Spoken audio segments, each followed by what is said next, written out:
Estamos con dos de los integrantes de KEiiNO, representantes de Noruega este año en Eurovisión. Hi guys, how are you? Very good, thank you very much. Enjoying Madrid? Enjoying Madrid a lot. Not the weather we were expecting, but... It's okay, it's warmer than Norway. Okay, Yeah. okay. So, how are you? How is this experience to Eurovision? How are you getting in touch with the fans? Is it been as good as you expected? It's much better than expected because we really didn't know how massive this following is when it comes to people showing up at these pre-parties and they know all of the songs and singing along when we're there on stage. It's been amazing. It's really something that we never could expect. Your entry is quite special. It is the second time in the history of Eurovision that Sami, the language, is going to the stage. Are you proud of it? I am very proud of that, and I am very proud of my Sami cultural background as well. Yeah. Tell me about the story of the song. How did it come out? Because you started writing it, and then you found him, if I'm right? Yeah, that's right. We wanted to write a song about acceptance, about the historical battles that are won for equal rights, and it was natural then to include a Sami songwriter and artist,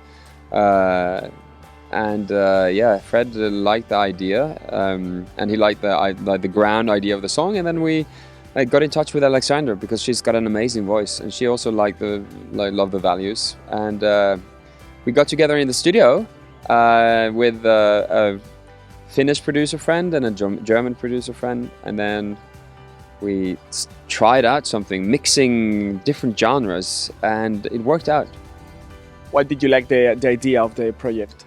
Why I did like the idea? Well, because that's the values I agree with.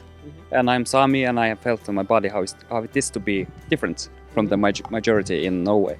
So I felt I feel very home in this project. Have you learned any Sami in all this way? Yes, we have. It's a Boris is hello, and Jayat and Joka is show me the light, Okay. and also yes. Today I learned a new word. Was it churros? That was mosquitoes. Churut, yeah. Okay. Yeah. What is exactly what you say in the song? Can you tell us? Well, in the yoik part, I don't say anything. It's just like feelings. Yeah. But Jayat and Joka, it means show me the light. Okay. Yeah. Nice. And when do you say you don't say anything? It's because I'm yoiking, and yoiking is all about feelings. Okay. Yeah, so I want to communicate feelings. Okay. Yeah. That's curious. Can you explain it a little bit more? Well, how can I say it? Yoik is a traditional form of singing, and you don't have to use words. You can have some words, but it's usual to not have words. Yeah, and if I'm gonna...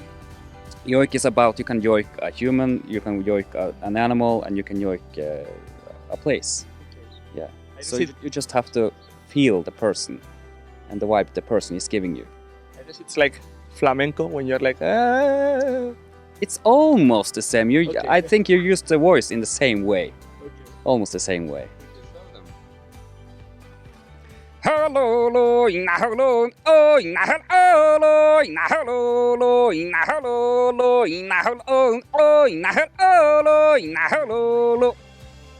So the question here is, do you know what I was joking about? What did you feel when I did joke that?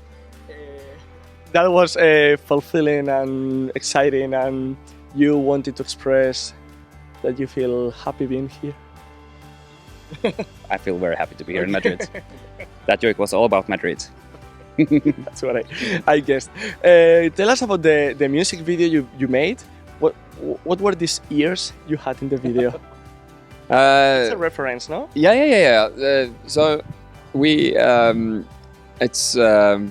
it's old Sami belief has a part that says that every person has a spirit, a guiding spirit, and that could either be a tiny person or an animal. And we have got 3 spirit animals.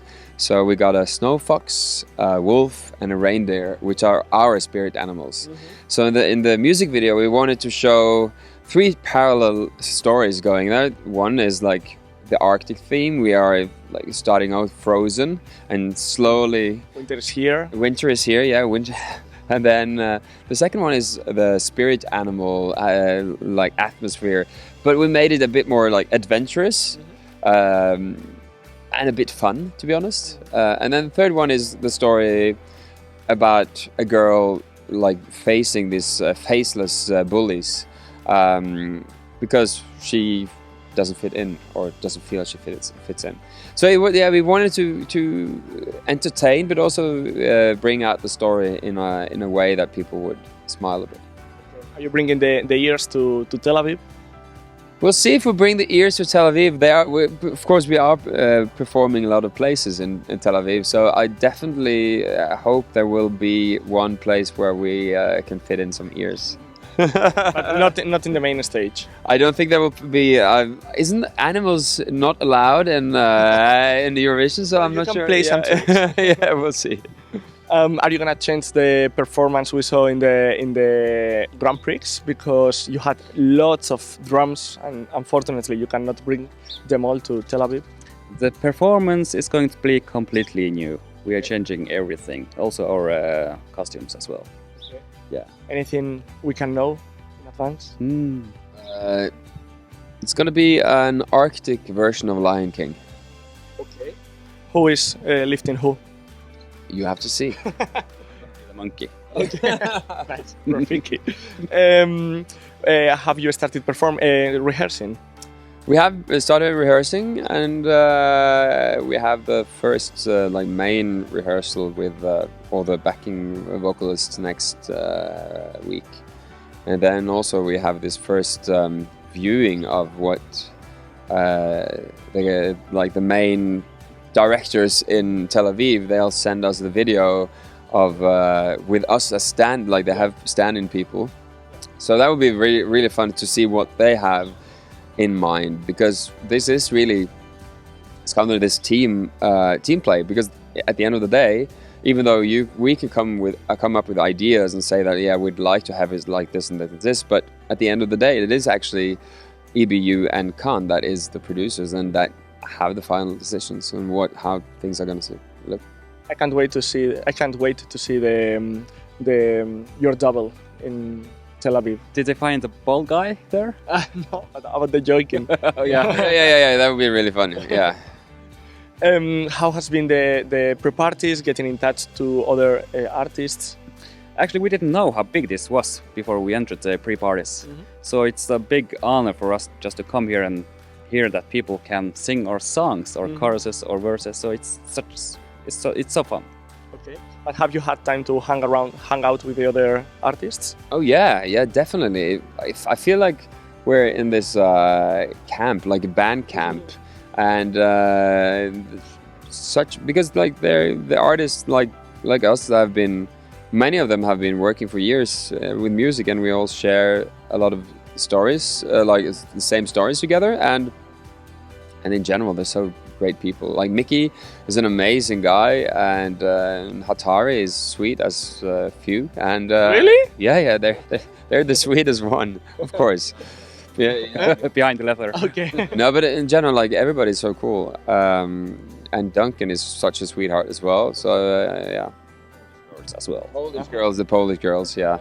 They really like to será. We could see it last night. Yeah. Is this a group like long-term group, or are you only focusing on Eurovision, or you wanna stay together after Eurovision? Well, we started up to make a song for Eurovision, but I feel, and we all feel, that the chemistry in this group is so good that we just have to go on and make some new songs. Okay. Yeah. We release a new song on Friday. And we're in the studio next weekend as well to record more music. So this is just the start. Okay. So there's gonna be more Sami in the songs. There's gonna be more Sami in modern pop music. Have you got any reactions from the Sami community? They are very good reactions. Mm-hmm. I got very good feedback from very legendary yoikers in Sápmi.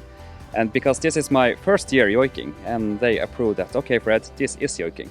Okay. So it's very good to hear. Nice. Why do you think the traditional sounds mixed with modern music is so much liked nowadays. Like Tulia, for example, has also this kind of concept, like traditional and modern. We in Spain have Rosalía, Yeah. I don't know if you know her, flamenco and electro and urban. Why do you think people like these mixtures so much? I think it's when everything gets more and more modern in a way. When you get disconnected because you're on your iPhones or you're living in a modern world. I think the things that actually bring back the grounding, what's really the identity of a culture in a way, and also the connection of something that has been before. I think we need that to see that we're still, and also because everything is so multinational, international, which is good and diverse, and that's also cool that you bring a little bit of this, okay, where you come from.